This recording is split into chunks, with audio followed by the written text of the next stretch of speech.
سڵاوتان لێبێت بینەرانی ساری کرمانجی لە چوارچێوەی ئەنجامدانی پرۆژە خزمەتگوزاریەکان لە سنووری ئیدارەی سەربەخۆی سۆران ئێستا شەقام و کۆڵانەکانی کۆمەڵگەی گەڵاڵە کاری قرتاوکردنیان بۆ ئەکرێ.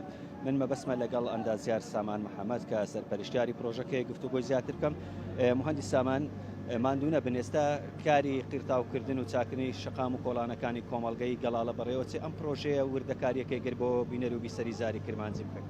بەڵێ سەرتا زۆر بەخێربێن. تەبەن ئەم پرۆژەی ڕەنین و قیرتاوکردنەوەی تەواوی کوچە و کۆڵانەکانی کۆمەڵگەی گەڵاڵ دەگرێتەوە بە هەردوو دیوەکەی با بڵێن دیوی پشت بازار وە دیوی کەیتر، وارەوە قیرتاوکردنەوەی تەواوی با بڵێن ڕێگای سەرچاوە، ڕێگای سەرکی سەرچاوە، هەروەها ڕێگای بەرگوان کە بە شەقام شێرەژن ناسراوە.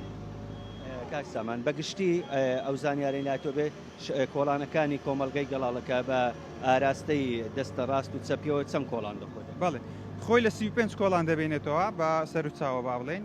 تەنها ناو مجەمەعی گەڵاڵە 27 کۆڵانە کە قیرتاوی دەکەین و هەروە شەقامی سەرەکی سیدی فرۆشان. تەبەن ئەو شەقامانە پێشووتر لەبەرەوەی لۆدەکی زەردەسەر بوو لە سەنتەری ناو بازارە با بڵێن هەمووی چاڵ و چۆڵی کەوتووەنا بەهۆی ئەو بارە زۆرێکە لەسەری بوو. بۆیە بەڕێز هەڵگۆ شێخ نەجیب سەرپەرشتیاری ئیدارە و لەسەر ڕاستپەردەکانی بەڕێز سەرۆکی حکوومەت ڕەزامەندیدا لەسەرەوەی تەواوی کۆڵانەکان قیرتاو بکرێتەوە و ئەو شوێنانەی کە پێویستن بۆڕی مەجاری بۆیان دانراوە.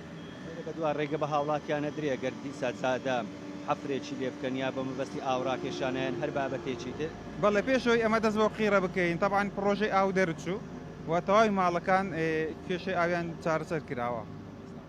سامانکەوە لەگەڵمان بووی سپاس بۆ تۆ. بەڵێ بینەرانی زاری کرمانجی ئەوەی بینیتان بەسەرکردنەوەی قیرتاوکردنی شەقام و کۆڵانەکانی کۆمەڵگەی گەڵاڵێ لە سنووری قەزای ناوەندی سۆران کە ماوەیەک پێش ئێستا بەردی بناغی ئەو پرۆژەیە دانرا.